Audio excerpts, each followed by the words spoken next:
여러분 안녕하십니까? 6월의 첫날 아침 여수 MBC 뉴스투데이입니다. 지자체장과 시도의원 등 지역의 일꾼을 뽑는 제8회 전국 동시 지방선거 본투표가 조금 전 시작됐습니다. 투표소를 연결해 현장 분위기 알아보겠습니다. 강서영 기자, 현장 분위기 어떻습니까? 네, 저는 지금 여수 한려초등학교 체육관에 마련된 문수동 제3투표소에 나와 있습니다. 이곳은 오늘 아침 6시부터 소중한 한 표를 행사하려는 유권자들의 발걸음이 이어지고 있습니다. 전남 지역에서는 860개 투표소에서 실시되는 오늘 본투표는 오후 6시까지 진행되는데요. 코로나에 확진된 유권자는 보건소의 외출 허가를 받아 오후 6시 30분부터 7시 30분까지 투표할 수 있습니다. 지난 28일까지 치러진 전국 사전투표율이 20.62%로 역대 최고를 기록하면서 이 분위기가 최종 투표율까지 이어질 수 있을지 기대가 모아지고 있는데요. 특히 전남 지역은 총 158만여 명의 유권자 중 49만여 명이 참여한 31.04%로 전국에서 가장 높은 사전투표율을 보였습니다. 전남 동부권에선 고흥군의 사전투표율이 49.66%로 가장 높았고 광양과 순천이 25% 언저리로 뒤를 이었습니다. 특히 지방선거는 대통령 선거와 달리 투표용지가 여러 장인데요. 기초의원처럼 한 선거구당 여러 명을 선출하더라도 기표는 반드시 한 명의 후보자에게만 해야 하고 교육감 선거는 정당과 기호가 없기 때문에 꼭 투표하고자 하는 후보의 이름을 외워가야 합니다. 유권자 본인의 실수로 투표용지를 재교부 받는 것은 어떤 경우에도 불가능하기 때문에 기표할 때는 반드시 주의를 기울이셔야겠습니다. 지금까지 문수동 제3투표소인 한려초등학교에서 MBC 뉴스 강서영입니다. 여수 MBC가 오늘 전국 동시 지방선거를 맞아 개표 방송을 특별 편성했습니다. 개표 방송은 오늘 저녁 7시 30분 출구조사 결과가 나오는 대로 시작할 예정이고 특히 여수, 목포, 광주 MBC 등 호남 MBC 3사가 광주와 전남 지역 투표 상황을 함께 전달할 예정입니다. 개표 방송은 여수 MBC 뉴스 유튜브 채널로도 생중계됩니다. 유독 말도 많고 탈도 많았던 지방선거 운동이 끝나고 유권자의 선택을 기다리고 있습니다. 민주당의 아성이었던 호남의 정치 지형에도 변화의 물결이 예상됩니다. 지방선거 결과 관전 포인트를 문현철 기자가 전해드립니다. 이번 지방선거 결과에서 가장 큰 관심사는 민주당의 콘크리트 지지에 균열이 가고 있다는 겁니다. 역대급 공천 참사는 민주당에 대한 민심 이반을 불렀습니다. 민주당은 대선 패배 이후 이번 지방선거에서도 혁신하는 모습을 보이지 못했습니다. 특히 공천 과정에서 불공정하거나 불합리한 모습들이 너무 많이 보여서 아마 유권자들이 상당히 민주당에 대한 비판적 의식이 높아지는 가운데 선거가 치러질 걸로 예상이 됩니다. 이번 지방선거에서는 무소속 후보들의 선전이 예상됩니다. 민주당 경선의 반발에 탈당한 현직 단체장들의 경쟁력이 각종 여론조사에서도 확인됐습니다. 또 눈여겨볼 것은 국민의힘의 지방의회 입성입니다. 10%대 정당 지지율은 비례대표 의원 확보뿐만 아니라 지역구 배출 가능성마저 점쳐집니다. 호남의 야당인 정의당의 위상 회복도 관심사입니다.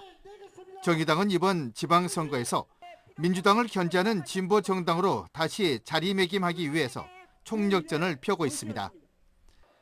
민주당 텃밭으로 여겨지고 있는 호남의 정치 지형이 이번 선거에서 어떻게 바뀔지 개표 결과에 이목이 쏠리고 있습니다. MBC 뉴스 문현철입니다. 민주당 김영록 도지사 후보가 민선 8기 공약 가운데 하나로 동부지역본부의 조직 확대를 제시했습니다. 김 후보는 현재 환경산림국에 더해 동부본부의 3개 실국을 추가 이전하고 동부본부장의 직급도 지방정무직 부지사 또는 지방 2급으로 격상하겠다고 밝혔습니다. 한편 국민의힘 이정현 후보는 전라남도의 미래전략 등 핵심 기능을 동부청사에서 수행하는 방안을 제시했고 진보당 민점기 후보도 노동국을 신설해 동부청사에 배치하겠다는 공약을 발표한 바 있습니다. 고흥에서 기표되지 않은 타인의 거소 투표용지를 가져가는 사례가 잇따르면서 선거관리위원회가 조사에 나섰습니다. 고흥군 선거관리위원회는 지난달 23일 고흥 도덕면의 한 이장이 마을 주민의 자택에서 미기표 거소 투표용지를 가져간 데 이어 24일에도 금산면의 한 요양보호사가 돌보는 환자의 거소투표용지를 가져갔다는 신고가 접수되면서 내부 조사를 진행하고 있습니다. 거소투표는 직접 투표가 어려운 유권자가 자택 등에서 우편으로 실시하는 투표 방식으로 타인의 기표용지를 가로챌 경우 공직선거법 위반 혐의를 받게 됩니다. 여수시가 최근 여수 지역에 대한 부동산 조정 대상 지역 해제를 국토교통부에 요청했습니다.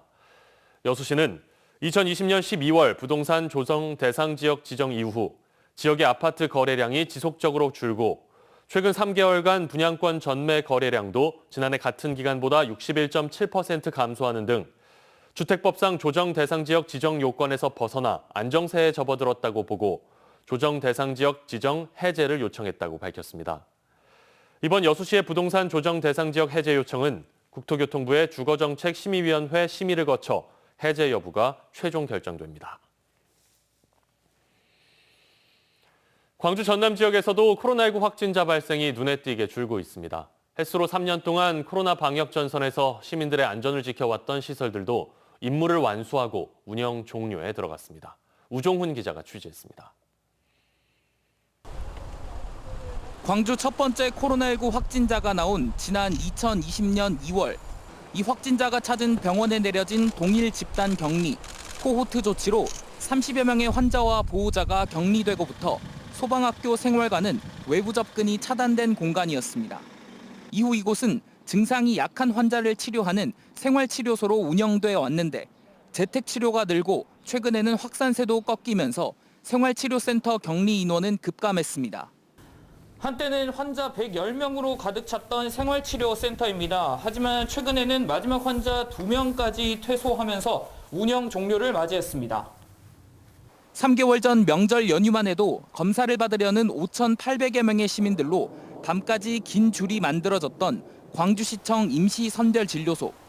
최근에는 하루 검사 인원이 100명 이하로 줄면서 의료진도 1명만 남았는데 이 임시선별진료소도 520여일간의 운영을 종료하기로 했습니다. 여기 수천 명 많은 분들이 오셔가지고 이 검사를 받기 위해서 했는데 갑작스럽게 상황이 종료가 되고 하니까 지난 날들이 이제 꿈처럼 그렇게 느껴지고 있습니다. 생활치료센터와 임시선별진료소의 운영은 종료되지만 광주 5개 자치구 보건소와 전남 시군에 마련된 선별진료소에서 검사는 계속됩니다. 충분히 우리 자치구 선별진료소에서 커버가 가능하고 병원에서 검사를 하고 있기 때문에 문제는 없습니다.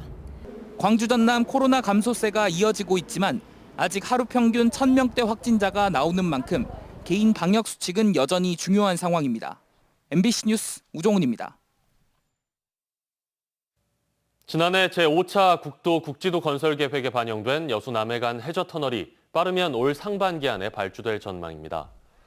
정부 계획에 반영된 여수 남해간 해저터널 건설 사업은 이번 달 기본계획 수립과 총사업비 협의를 마무리하고 상반기 안에는 설계와 시공을 일괄 입찰하는 턴키 방식으로 공사를 발주할 예정이며 오는 10월쯤 실시 설계 적격자가 선정되면 내년 상반기에는 착공이 가능한 것으로 알려졌습니다. 여수 남해간 해저터널은 영호남 화합 차원에서 큰 관심을 끌고 있는 사업으로 첫 논의가 시작된 지 20여 년 만에 국가계획에 포함됐고 여수와 남해를 10분 이내의 직선 단거리로 연결해 양 지역 발전에 큰 도움이 될 것으로 기대되고 있습니다. 광양항 북측 배후단지 조성 사업이 오는 11월쯤 본격화할 전망입니다. 여수광양항만공사와 여수지방해양수산청은 제3차 항만 배후단지 종합계획에 따라 오는 11월부터 4년여 동안에 걸쳐 총 사업비 335억 원을 투입해 광양항 내 11만 제곱미터 면적의 북측 배후단지 조성 사업에 착수한다고 밝혔습니다. 공사는 광양항 북측 배후단지가 조성되면 부족한 배후단지 용진안을 해소하고 수출입 물동량 전국 1위 스마트 융복합 항만으로 지속 발전하는 데 새로운 기반이 될 수 있을 것으로 전망하고 있습니다. 추경에서 전액 삭감될 것으로 알려졌던 농어업 예산 2,400억 원이 증액돼 농어업인들의 경영 부담이 줄어들 전망입니다. 국회 윤재갑 의원은 올 추경에서 무기질 비료 국고 보조율 상향 등 2,400억 원 규모의 농어업 지원 예산을 상임위 단계에서 증액했다고 밝혔습니다. 그러나 정부가 제출한 59조 4천억 원 규모의 추경에는 코로나19 피해 관련 2조 6천억 원 반영에 그쳐 물가 상승에 따라 어려움이 가중되는 농어업인 등 취약계층에는 충분한 지원이 되지 못했다는 평가입니다. 집행유예 기간에 지인을 폭행하고 경찰관에게 욕설을 한 40대 남성이 실형을 선고받았습니다. 광주지법 순천지원 형사 1단독은 특수상해와 공무집행 방해 등의 혐의로 기소된 44살 A씨에 대해 징역 2년 6개월을 선고했습니다. A씨는 지난해 1월 함께 술을 마시던 친구를 폭행하고 같은 해 12월에는 음주운전을 하다 차량을 들이받은 뒤 현장에 출동한 경찰관에게 욕설을 한 혐의 등으로 재판에 넘겨졌으며 이에 앞서 2020년 6월에는 공무집행 방해로 징역 6개월에 집행유예 2년을 선고받은 것으로 드러났습니다.